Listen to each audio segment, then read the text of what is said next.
Friends, आपके रोज़ plant में, hibiscus में, मोगरा में, अपराजिता में या और फूलों वाले पौधों में यदि फूल नहीं आ रहे हैं या पत्तियां पीली पड़ रही हैं और कलियां गिर रही हैं, तो इनके लिए मैं आपको होममेड फर्टिलाइज़र बताने वाली हूं, जो कि बहुत ही यूज़फुल है हमारे प्लांट के लिए। और एक बार यदि आप इसका यूज़ करते हैं तो प्लांट में फूल आने लगेंगे और प्लांट की ग्रोथ भी अच्छी होगी। आप मेरे हाथ में ये फ्रेश टी लीफ देख रहे हैं, इसके लिए हम इसको यूज़ करेंगे। साथ ही इसमें एक चीज़ और ऐसी मिलाऊंगी मैं, जो कि पोटेशियम, आयरन, मैग्नीशियम जैसे तत्वों से भरी हुई है और ये हमारे प्लांट की ग्रोथ के लिए और प्लांट में फल और फूल लाने के लिए बेहद मददगार मिनरल्स हैं।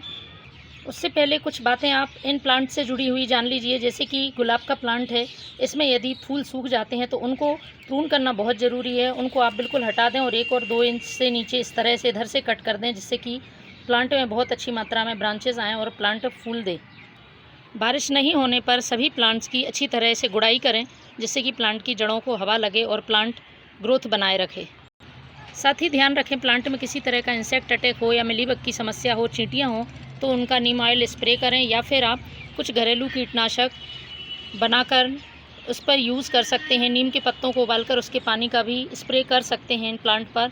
ये बहुत ही फ़ायदेमंद होते हैं। प्लांट में यदि नहीं भी लगे हैं इंसेक्ट, तो उसके पहले भी आप इस तरह से स्प्रे करेंगे तो प्लांट हमारा इंसेक्ट से सुरक्षित रहेगा। साथ ही इस बात का ध्यान रखें कि बारिश का मौसम है, मिट्टी में इस तरह से खरपतवार निकल आती है, तो उनको समय समय पर हटाते रहें, क्योंकि ये हमारे प्लांट के न्यूट्रिशन को अवशोषित कर लेती है और प्लांट को फर्टिलाइज़र नहीं लग पाता है। तो इस तरह से आपको जड़ सहित इनको हटाना है। साथ ही मिट्टी में आपको पानी ज़्यादा जमा नहीं होने देना है। मिट्टी यदि गीली रहेगी तो प्लांट की जड़ें गल जाएंगी। बारिश में यदि आप इन बातों का ध्यान रखते हैं तो आपका प्लांट बहुत अच्छी ग्रोथ करेगा और उसमें बहुत अच्छी मात्रा में फूल आएंगे। तो चलिए मैं बनाना शुरू करती हूँ। ये फर्टिलाइज़र आप इसको मंथ में 1 बार डाल सकते हैं। नाइट्रोजन से भरपूर ये चाय पत्ती प्लांट की मिट्टी का पीएच बैलेंस बना के रखती है और पीएच जब बैलेंस रहता है तो प्लांट बहुत अच्छी फ्लोरिंग करता है, मिट्टी उपजाऊ बनती है। इसमें बहुत अच्छी मात्रा में नाइट्रोजन होता है जो प्लांट की ग्रोथ को ज़रूरी है। तो मैंने 1 चम्मच फ्रेश टी लीफ ली हुई है।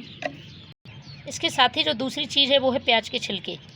प्याज के छिलके में बहुत अच्छी मात्रा में पोटेशियम पाया जाता है, साथ ही आयरन, मैग्नीशियम भी होता है और भी बहुत सारे माइक्रो न्यूट्रिएंट्स होते हैं हमारे प्लांट में फ्लोरिंग लाने के लिए, साथ ही उनके अच्छे विकास के लिए बहुत ज़रूरी हैं। और ये बिल्कुल जैविक फर्टिलाइज़र है, किसी तरह का प्लांट में नुकसान नहीं पहुंचाता है, तो आप इसको आसानी से यूज़ कर सकते हैं। तो 1 मुट्ठी मैंने प्याज के छिलके ले लिए हैं और इन दोनों चीज़ों को एक जार में डाल देना है। इसके बाद इसमें मैं पानी डालूँगी, इसको पूरा भर देना है जिससे कि ये छिलके पानी में डूब जाएँ अच्छी तरह से।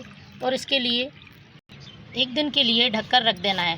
फिर मैं आपको बताती हूँ इसे किस तरह से डाइल्यूट करना है और किस तरह से प्लांट की सॉइल में यूज़ करना है।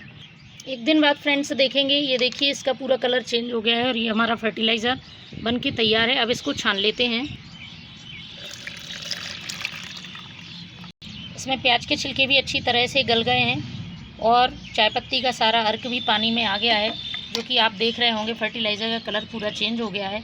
तो जितना भाग हमने इसमें फर्टिलाइज़र लिया है उसका 4 भाग हमें पानी मिलाना है, क्योंकि फर्टिलाइज़र में हमने फ्रेश टी लीफ यूज़ की है तो उसके लिए हमें डाइल्यूट ज़्यादा करना होगा।